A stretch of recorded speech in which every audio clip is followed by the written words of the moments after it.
네, 오밤중 뉴스 함께하고 계십니다.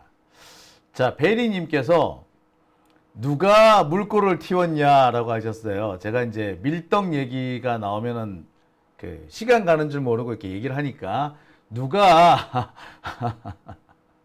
누가 이게 물꼬를 틔웠느냐고 이렇게 타박을 하셨습니다. 어느 분이 타박하셨어요. 근데 빨리 끝냈죠, 오늘은요? 네. 자, 오밤중 뉴스 이제 그러면 세 번째 주제 넘어가겠습니다. 세 번째 주제는 리박스쿨에 대한 겁니다. 리박스쿨. 리박스쿨은 사실은 이승만의 리와 박정희의 박을 따서 리박스쿨이라고 하죠. 그러니까 이승만과 박정희를 추앙하는 뭐 그런 단체, 아주 극우 단체입니다. 근데 재밌는 거는요, 이승만하고 박정희는 사이가 아주 안 좋았어요.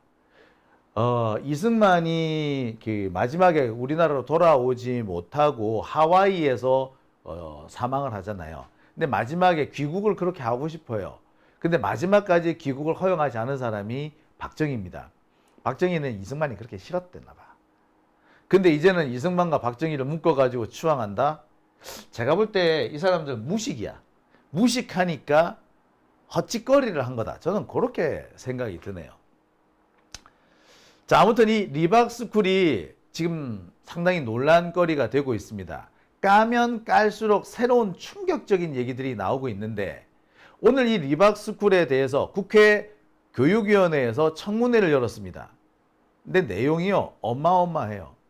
사실상 이 리박스쿨이 제2의 내란을 꿈꿨다라고 볼 수 있을 것 같기도 하고, 윤석열 내란의 기원이 리박스쿨이다 라고 볼 수도 있을 것 같습니다. 그리고 그 배경에는 국정원이 포함되어 있다는 의혹까지 나오고 있어요. 그러니까 리박스쿨 같이 이런 애들이 그냥 삐져나온 게 아니라 국정원 같은 우리 사회의 가장 암울했던 곳에서 비집고 나온 그런 흉측한 것이다. 뭐 요즘 나오는 말로는 험한 것이다, 이렇게 볼 수가 있을 거예요. 험한 것이 나온 겁니다. 자, 리박스쿨에 대한 얘기 조금 해볼게요. 오늘 고민정 의원이 직접 국회 정론관에서 발표를 했습니다. 리박스쿨에서 입수한 여러 가지 자료를 공개하면서 이 리박스쿨이 사실상 새로운 내란 세력을 꿈꿔왔으며 우리 사회 곳곳에 극우 인맥을 심어 넣기 위해서 만들어진 곳이더라. 심지어 전두환까지 추앙하는 곳이었다. 전두환의 군사 쿠데타, 전두환의 학살을 다 지우고 명예회복이란 이름하에 전두환의 그 학살이라든지 쿠데타를 미화하려고 했었다. 심지어 이런 것들을 위해서 활동가들, 그러니까 극우 활동가들을 양성하고 그들한테 돈까지 주려고 했었다. 그리고 그 과정에 리박스쿨이 국고를 횡령한 그런 흔적도 보인다 라는 내용으로 발표를 했습니다. 많은 분들이 고민정 의원에 대해서 지금도 약간 좀 찜찜한 뭐 이런 생각을 하고 계신데, 저는 그렇게 생각이 들어요. 어떤 분들 말입니다, 고민정 의원에 대해서 엄청 욕을 하고 싫어하면서 그런 분들이 올해 또 그 조은석 그 특검에 대해서는 엄청 추앙하는 그런 사람이 있어요. 그래서 제가 볼 때 고민정을 욕하면서 조은석을 추앙한다? 저는 그건 앞뒤가 안 맞다고 봅니다. 예. 조은석한테 기회를 준다면 글쎄 뭐 고민정한테도 뭐 나쁘진 않아요. 중요한 거는 잘하는 건 잘한다 그러고 못하는 건 못한다고 하면 되는 거예요. 고민정이 됐든 조은석이 됐든. 자, 오늘 고민정 의원이 오래간만에 좀 칭찬받을 일을 했는데 그 내용부터 잘 보시고 다음 순서 이어가겠습니다. 국회 교육위원회 소속 더불어민주당 고민정 의원입니다. 오늘 오전 10시 교육위원회에서는 리박스쿨 청문회를 진행합니다. 그에 앞서 리박스쿨의 실체를 낱낱이 확인할 수 있는 내부 문건을 이 자리에서 최초로 공개합니다. 바로 이 문건들인데요. 그간 밝혀진 대선 댓글 공작과 늘봄 학교를 매개로 한 공교육 침투만으로도 놀라운 일인데, 이 내부 문건들을 통해서 그간 드러나지 않았던 리박스쿨의 더 놀라운 실체를 확인할 수 있었습니다. 리박스쿨은 지난 수년간 극우 세력이 대한민국을 접수하기 위한 구체적인 계획을 모의하고 실행에 옮겼습니다. 초등학생부터 20대 청년, 노인에 이르기까지 조직 대상으로 삼았고 국가 예산까지 먹잇감으로 삼았습니다. 내부 문건을 통해 확인한 대표적인 증거 몇 가지를 말씀드리겠습니다. 리박스쿨은 전 세대를 대상으로 한 여러 프로그램을 계획하고 실행에 옮겼는데 이 행사들을 관통하는 일관된 키워드가 있었습니다. 바로 극우 세력 양성입니다. 제공해드린 리박스쿨 내부 문건을 보시면 2020년 5월 위기의 대한민국 어떻게 구할 것인가 강연에서는 애국 시민 중 시민활동가 선발 NGO 20개 창립을 목표로 제시하고 있습니다. 71년생 이하 청장년을 우선 선발한다라며 포섭 대상, 그러니까 타겟층도 밝히고 있습니다. 이들의 목표는 싱크탱크, 정부, 법원, 노조, 기업, 대학, 유명 인사 등 각 분야에서 소위 진보적 섹터에 대항하는 우파 세력을 양성하는 것이었습니다. 구체적으로 보면 우리법연구회 대항으로 자유법연구회 육성, 민주노총에 대항하는 자유근로자협회 육성, 싱크탱크 여시제에 대항하는 자유싱크탱크 재단 육성 등의 계획을 밝히고 있습니다. 실명을 말씀드릴 수는 없지만 유명 연예인과 셀럽들의 실명을 거론하면서 이들에 대항할 수 있는 우파 셀럽을 양성해야 한다는 계획도 강연에서 공유하고 있습니다. 문건에는 전향 또는 제거라는 표현도 등장하는데 이는 12.3 내란 당시 야당 의원들을 수거 대상으로 삼았던 노상원 수첩을 떠오르게 합니다.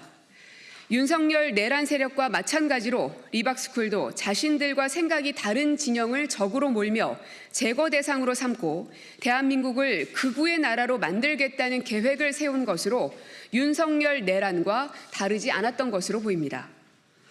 리박스쿨은 공교육에는 절대 발을 들여서는 안 되는 그릇된 역사인식도 갖고 있습니다. 이미 사법적 심판과 대한민국 공동체의 평가가 끝난 5.18 민주화 운동에 대해 그 주범인 전두환의 명예를 회복해야 한다며 태스크포스를 구성해 여러 차례 회의를 하며 목표를 공유하고 실행 계획을 논의했습니다.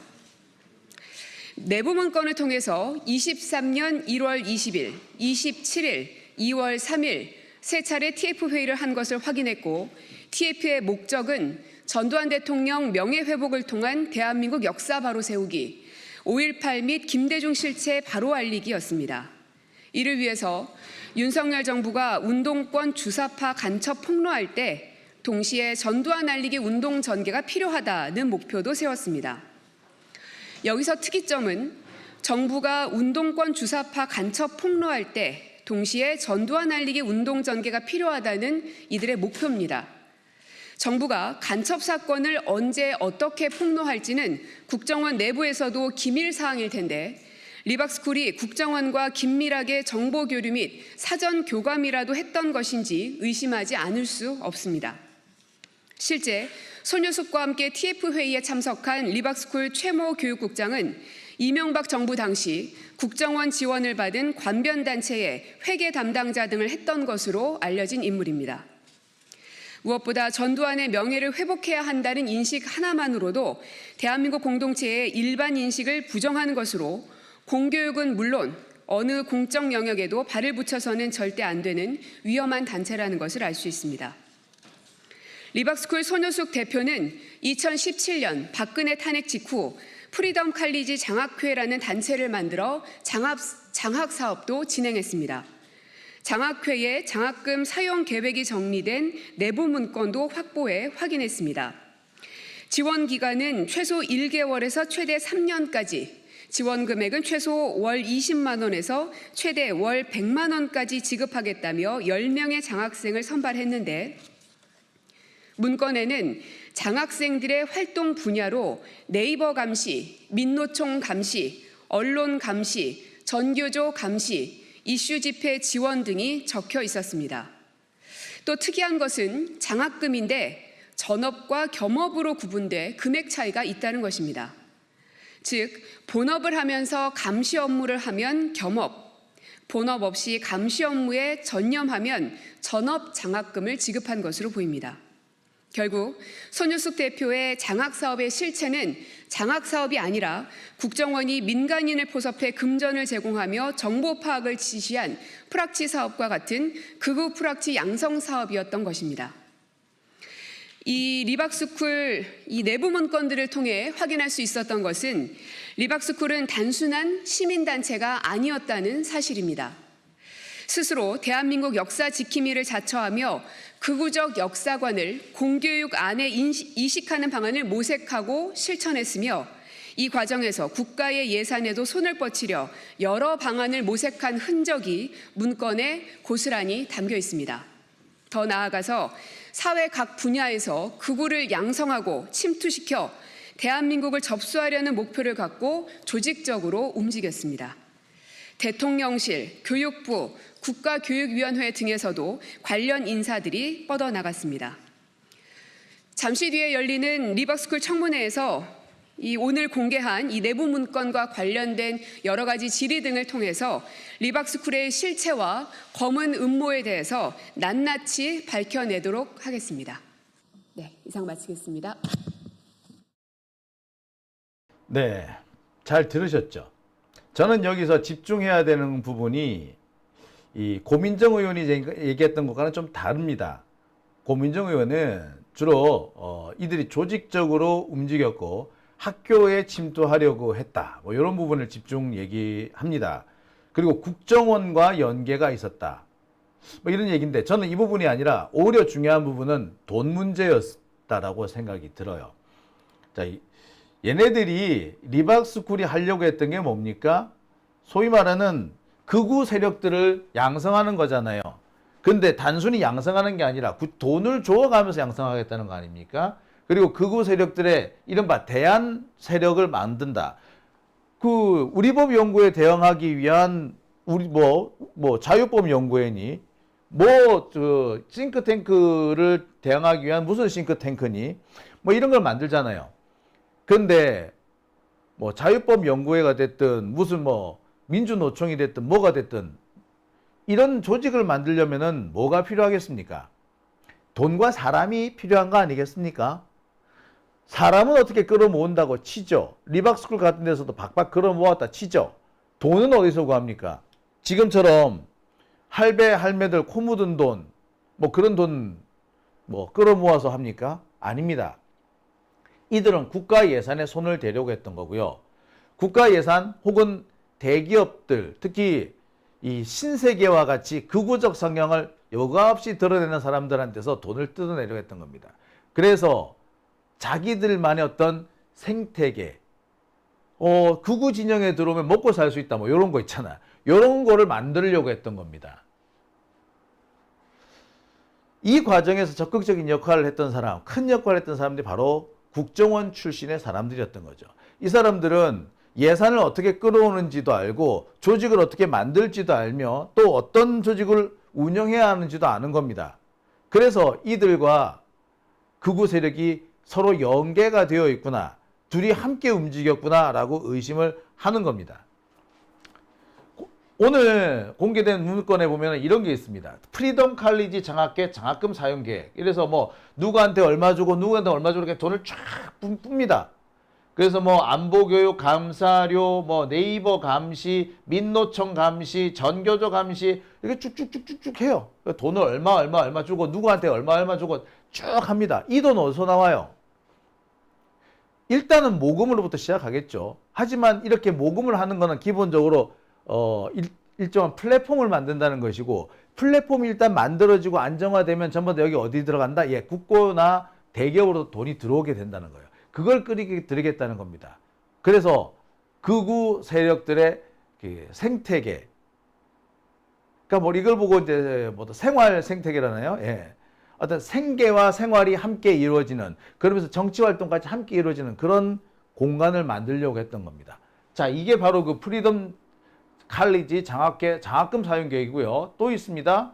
여기 보면은 전두환 명예 회복 어쩌고 저쩌고 하는 부분입니다. 여기서도 돈이 많이 들어갈 거예요.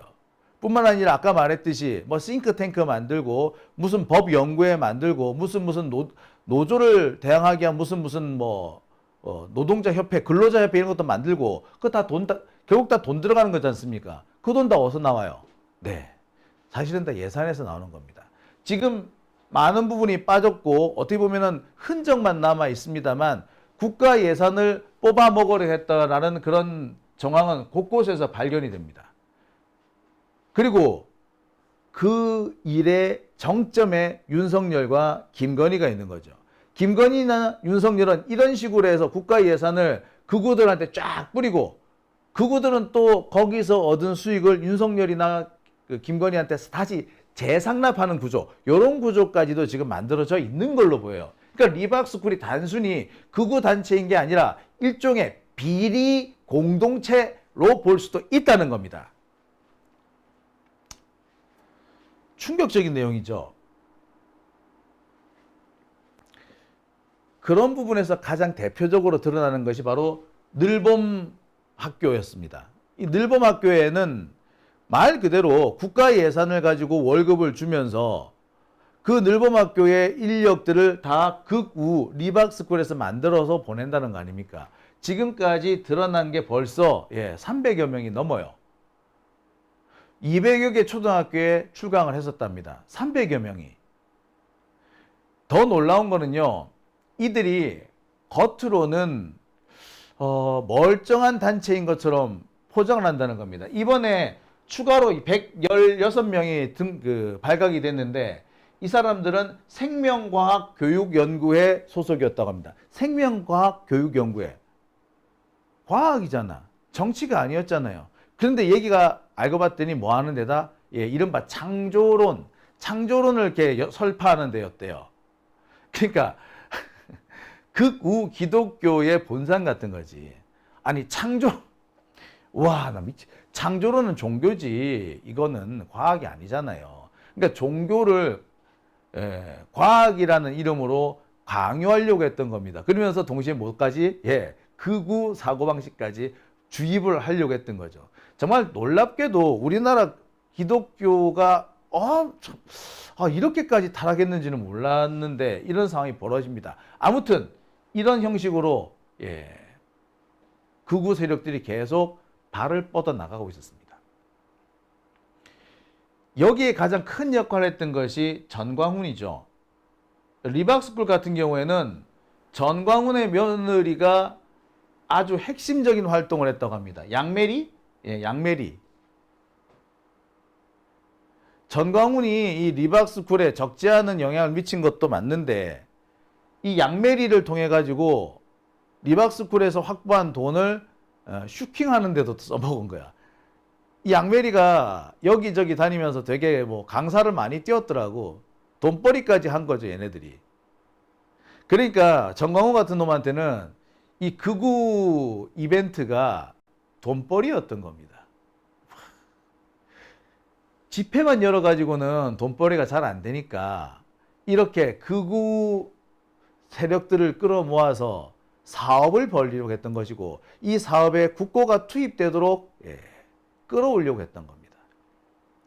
국민의 돈으로 극우 세력을 양성할 뻔했던 거죠. 실제로 양성이 진행되고 있었던 겁니다. 그리고 이 과정에 결정적으로 큰 역할을 한 것이 바로 국정원 퇴직자들입니다. 문재인 정부 들어와서 국정원이 대대적으로 개혁이 됩니다. 특히 지금 박지원 의원이 국정원의 원장을 하면서 소유하는 국내 파트들이 다 잘려져 나갔어요. 해외 파트만 남습니다. 잘려나간 국정원 국내 파트 사람들, 얘들 뭐해? 얘들이 극우 진영과 결탁을 해서 리박스쿨 같은 걸 만들기 시작한 거예요.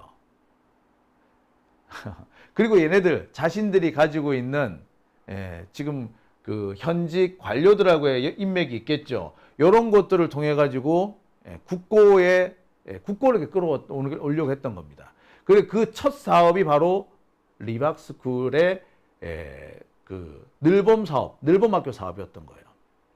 조금만 더 늦었더라면 이들은 초등학교를 중심으로 해가지고 극우적인 사상을 퍼뜨리면서 동시에 얘들이 극우 진영의 일종의 그 먹고 살 수 있는 생태계를 조성을 하는 거죠. 이렇게 되면은 사람들이 먹고 살기 위해서 극우 진영에 들어가게 됩니다. 그러면 이때부터는 극우라는 이데올로기는 사회 시스템이 만들어서 보급해주는 게 되는 겁니다. 예, 요즘 분들은 모르시겠습니다만 옛날에 반공연맹이라고 있었어요. 지금 자유총연맹 그런 데인데 이 자유총연맹이 원래 이런 형식으로 해서 만들어진 거예요. 원래는 극우 무슨 그 단체들이었습니다.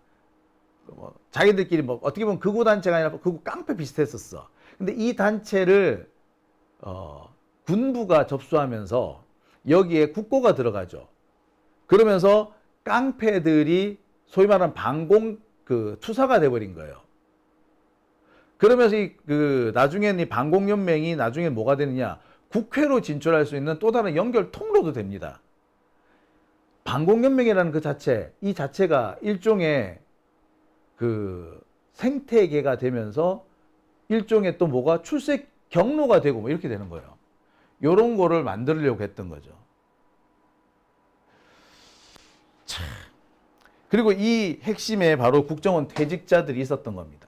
지금 국정원과 연계가 의심된다는 부분은 다 이런 부분이에요. 국정원 퇴직자들이 여기에 끼어가가지고 뭔가 꿍꿍이를 꾸몄고 사업의 어떤 전체적인 흐름을 디자인했다라는 게 지금 대체적인 어떤 흐름입니다. 자, 오늘 이 리박스쿨과 관련된 청문회는 이런 의혹들 중에서도 아주 일부분만 맛배기식으로 수박 거달기식으로 겨우 지나갔던 거라고 생각이 들어요. 좋은 얘기들 많이 나왔고 충격적인 내용도 많았습니다만 더 파야 되죠. 그래서 우리는 리박스쿨과 관련해서도 특검이 필요하다 라고 생각이 드는 겁니다. 제가 반공연맹 얘기를 했더니 많은 분들이 이 반공연맹에 대한 얘기들을 이제 다들 쏟아내시대요. 그죠? 그 옛날에 반공연맹 강사들 학교마다 돌아다니면서 막 애들한테 뭐 반공 강연한다 그러고 애들한테 시국 강연한다고 이러면서 헛소리를 얼마나 많이 또 퍼뜨리고 다녔습니까? 근데 이게 그 사람들한테는 다 먹고 사는 직업이었더라고. 그들 직장인 거야. 그러면은 이들이 떠들고 있는 그 각종 그 극우적인 이데올로기, 냉전 사고방식 이게 뭐예요? 사회 시스템이 유포해 주는 거야. 재생산, 확대 재생산을 해주는 그런 구조가 되지 않습니까? 그런 반공연맹과 같은 시스템을 리박스쿨이 만들려고 했던 거죠. 21세기의 반공연맹이 되려고 했던 겁니다. 오리님께서 평화의 댐 얘기를 해주셨는데, 예, 평화의 댐도 마찬가지죠. 자, 리박스쿨 특검. 예. 오늘 국회 교육위원회에서 진행된 이 특검이 향후 리박스쿨에 대한 특검으로 이어질 수 있기를 저는 기대하고 또 기다려 보겠습니다. 민몽이 엄마님께서 큰일 날 뻔했네요. 네, 진짜 큰일 날 뻔한 겁니다, 이거. 그러니까 우리가 지금 그 혐오에 맞지 않는 정말 우리가 질색팔색 싫어하고 있는 그 극우 할배들, 전광훈이가 학교마다 돌아다니면서 초등학생들 강연할 뻔했다니까. 그러면서 전광훈이 호주문에 돈이 들어가는 거야. 그게 일종의 회사처럼 사회 시스템이 될 뻔했어요. 와, 아찔합니다, 그죠? 자, 바게트님께서 양메리, 본명 양주영, 전광훈 아들 전애녹의 부인, 열방제자교회 양준원 목사의 딸이라고 하셨고요. 젠파랑해님께서 리박스쿨은 사이버 내란입니다. 그렇죠. 그렇습니다. 자, 오밤중 뉴스 함께하고 계신 지금 시각 12시 45분 지나고 있고요. 세 번째 주제 여기까지 마무리합니다.